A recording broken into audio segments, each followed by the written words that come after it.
Hai semuanya, siswa-siswi yang cerdas-cerdas dimanapun kalian berada. Salam jumpa kembali dengan saya. Kali ini kita akan kembali belajar fisika, mengupas materi-materi fisika dengan cara yang lebih mudah untuk dipahami. Baik, kita langsung saja. Pada kesempatan kali ini kita masih akan membahas tentang gelombang, tetapi kita fokus akan arti dari fase ataupun beda fase dari gelombang itu sendiri. Baik, kita mulai. Arti fase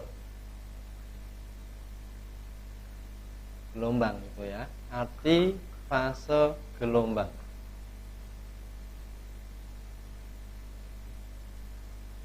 Baik. Kita menganalogikan begini. Jadi kalau kita buat suatu gelombang, kita membuat pola kira-kira demikian. Maka pada titik-titik sini, pada saat ujung O sudah saya getarkan, maka gelombang ini nanti akan merambat ke kanan. Jadi yang ini justru akan turun, ini akan merambat ke kanan, begitu ya. Jadi ibarat kata begini, kalau kita melihat Indonesia itu kan dibagi 3 wilayah tuh, WITA dan WIB. Maksudnya ambil contoh begini. Kalau misalkan matahari kita ambil terbit setiap jam 6 pagi, maka orang Irian Jaya sana pada jam 6 pagi sudah melihat matahari. Sementara yang WITA masih jam 5 pagi dan WIB masih jam 4 pagi belum melihat. Nah, 1 jam kemudian maka orang WITA baru melihat matahari. 1 jam lagi berikutnya orang WIB baru melihat matahari terbit. Nah, dengan cara yang sama, ternyata antara titik-titik di sepanjang tali ini itu juga akan mempunyai beda fase. Nah, gampangnya adalah begini, ya. Beda fase itu atau fase itu kita bisa mengartikan seolah-olah arah hadap kita. Jadi kalian kan masih menghadap ke diriku gitu ya. Aku masih menghadap ke dirimu. Maka di sini dikatakan aku dan kamu itu berbeda fase, fasenya berlawanan. Tetapi kalau saya menghadap ke sini, misalkan begini, madep ke arah sana begitu ya, maka dikatakan itu sefase, fasenya sama. Apa sih dampak sefase dan berlawanan fase? Ini akan memberikan hasil begini. Kalau kita punya ada 2 sumber gelombang gitu ya, bisa gelombang cahaya, bisa gelombang bunyi. Kalau seandainya 2 sumber ini mempunyai perbedaan fase yang bernilai 0 atau tidak ada perbedaan fasenya, maka nanti kedua sumber ini akan berpadu dan menghasilkan perpaduan yang namanya konstruktif atau baik. Nanti kalau pada pola-pola gelombang cahaya, mungkin di situ akan muncul yang namanya pola terang. Kalau pada gelombang bunyi, maka akan timbul suara yang sangat jelas, yang sangat paling baik. Nah, bagaimana kalau fasenya berlawanan? Maka nanti berarti akan saling memadamkan. Yang tadinya mungkin ada suara, jadi tidak ada suara. Yang tadinya terang, kalau misalkan pakai cahaya, maka jadi gelap. Intinya kurang lebih seperti itu. Baik, kita akan lihat dulu. Untuk membayangkannya adalah begini. Kita agak lepas dari konsep aja ya. Tadi saya bilang bahwa ketika dia menjalar ke kanan, ini malah justru ke bawah. Kita lepas itu saja, karena ini terlalu ke konsep dan biasanya agak sedikit susah gitu ya untuk dipahami. Kita ambil yang simpel aja karena artinya sama, nanti tidak merubah besaran yang akan kita cari. Baik, kita lihat. Anggap aja ini adalah suatu jalan ya. Jalannya berbentuk begini, ada menaiki bukit, menuruni bukit, lalu menuruni lembah, naiki lembah dan sebagainya. Maka sekarang kita akan coba berikan beberapa titik, misalkan ini O, kemudian sini adalah katakanlah misalkan ini titik A, kemudian sini titik B, yang sini C, kemudian yang sini D. Baik ya. Nah, kita akan melihat dulu titik-titik yang sefase terlebih dahulu. Ya, bagaimana yang sefase? Kita ambil dulu sefase. Kalau kita lihat titik A dan titik O, kita lihat titik O. Misalkan katakanlah begini, di titik O ada orang mau berjalan.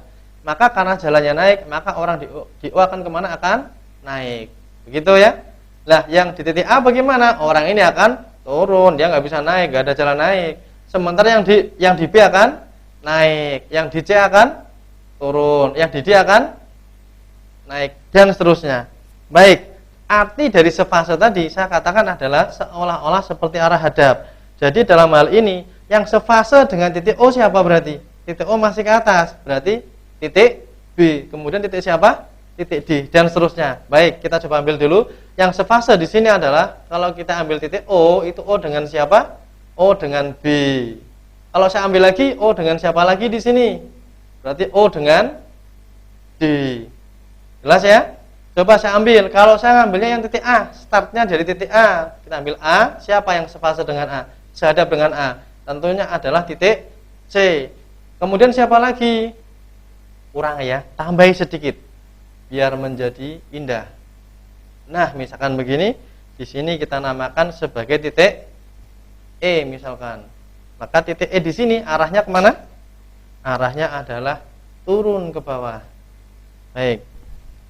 Nah, sekarang kita akan melihat. Berarti kalau kita start dari titik A lagi, A, C, kemudian A siapa di sini? AE. Baik, kita sudah melihat ya penampakannya, sudah tahu sekarang O arti fase. Ini sefase. Nah, coba kita lihat di sini. OB kita sudah ingat tentunya ya, satu panjang gelombang terdiri dari satu bukit, satu lembah. Dari O ke B itu berapa gelombang di situ? Berapa panjang gelombang? Tentunya kita tahu ini nilainya adalah 1 lambda. O sampai D berapa gelombang atau berapa lambda? 1, 2, 2 lambda. Oke, kita lanjutkan. Kalau startnya dari titik C bagaimana? Sorry, titik A ya. Titik A tadi yang sefase dengan titik C. Kita lihat berapa gelombang nih? 1 bukit. Sorry, 1 lembah, 1 bukit. Berarti AC adalah 1 lambda. Sekarang kita lihat A sampai E berapa nih? 1, 2, 2 lambda. Berarti sekarang kita sudah punya kesimpulan. Dua titik itu akan sefase atau akan saling memperkuat ya, kalau jarak dua titik tersebut bernilai berapa? Kelipatan bulat dari panjang gelombangnya. 1 lambda, 2 lambda, 3 lambda, 4 lambda. Baik, berarti kita tahu nih dia akan sefase kalau 1 lambda, 2 lambda, 3 lambda, dan seterusnya. Ada yang lain ternyata di sini ada O lambda. Loh, kok O lambda? Apa maksudnya? O lambda berarti titik B misalkan ada di titik O, di dirinya sendiri, ya otomatis pasti sefase. Baik, ini arti sefase. Lalu bagaimana kalau yang berlawanan fase? Kita akan lihat yang berlawanan fase. Kita ambil misalkan ya, kita ambil dari titik O dulu. Titik O kan ke atas. Berarti yang ke bawah siapa? Titik A. Oke, kita ambil titik O dan titik A. Siapa lagi misalkan? O dengan yang C. Oke, O dan C. Sekarang kita ambil start dari A. Siapa yang berlawanan dengan A? Yang paling dekat OB. Berarti AB. Kemudian siapa lagi? A dengan yang D. A dengan D. Di sini kita bisa melihat sekarang OA berapa lambda nih kira-kira? Setengah lambda. Cerdas gitu ya. Kemudian OC berapa lambda? Cerdas. Berapa? 1 ditambah setengah, 3/2 lambda. Sekarang kita lihat yang dari AB dulu. Dari A sampai ke B berapa yuk? Ayo dipikir dulu. Setengah lambda. Luar biasa, cerdas semua ya. Langsung bisa setengah lambda. Bagaimana dengan yang AD? 1/2. Sama ternyata, 3/2 lambda.